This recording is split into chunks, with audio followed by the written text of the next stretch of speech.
l'inquietant misteri de la cançó més perfecta del món. Conta la llegenda que fa molts i molts anys un bruixot azteca havia composat la cançó més perfecta del món.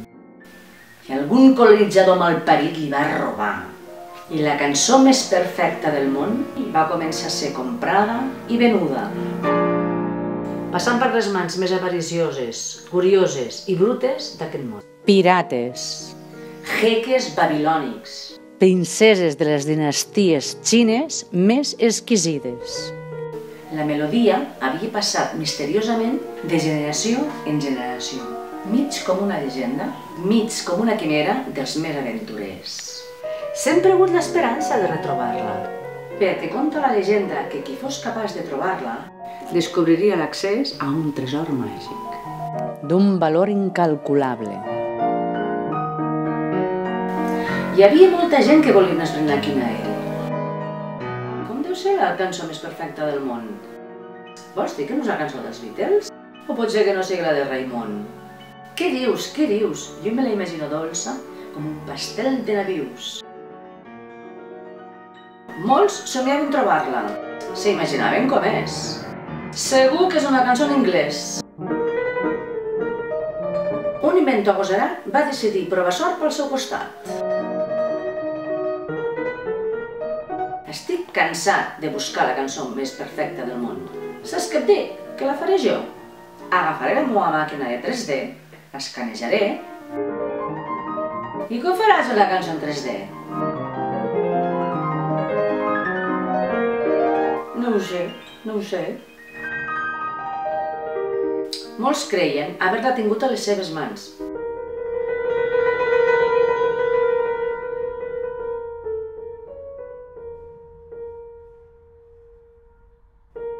Però què va, què va.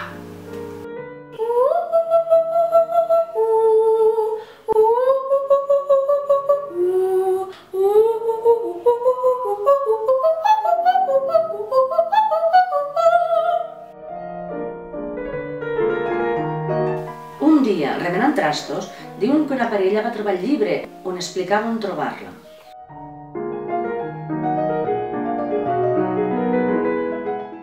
I va, i al llibre li faltava l'última pàgina.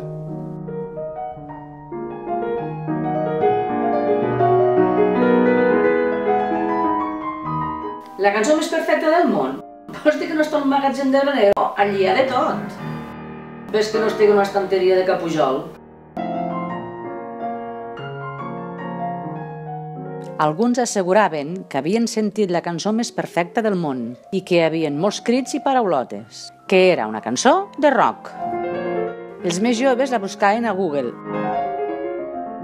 Shazam i Spotify. Però no hi havia manera, ni gastant tots els megas del contracte, carai! Espero que hagueu disfrutat de la cançó més perfecta del món, perquè era la primera vegada que la posava i no la tornarem a posar mai més.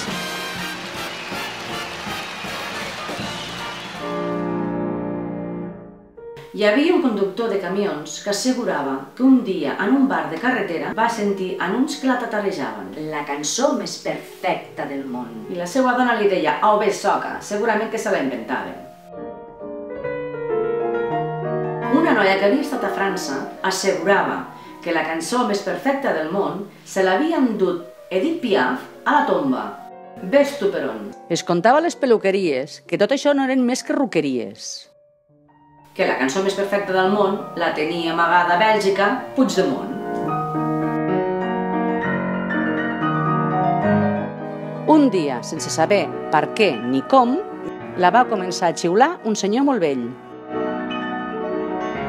I el vent se la va emportar. I van a parar al Morell.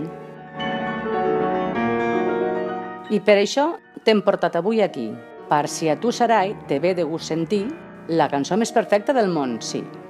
Diuen que fa així.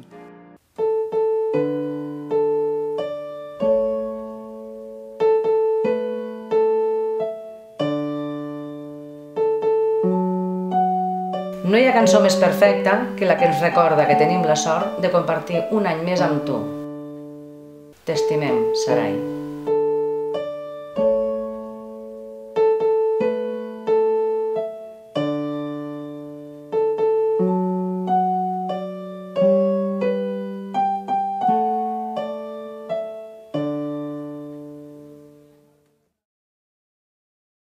Aquí, i no ho moguis ja.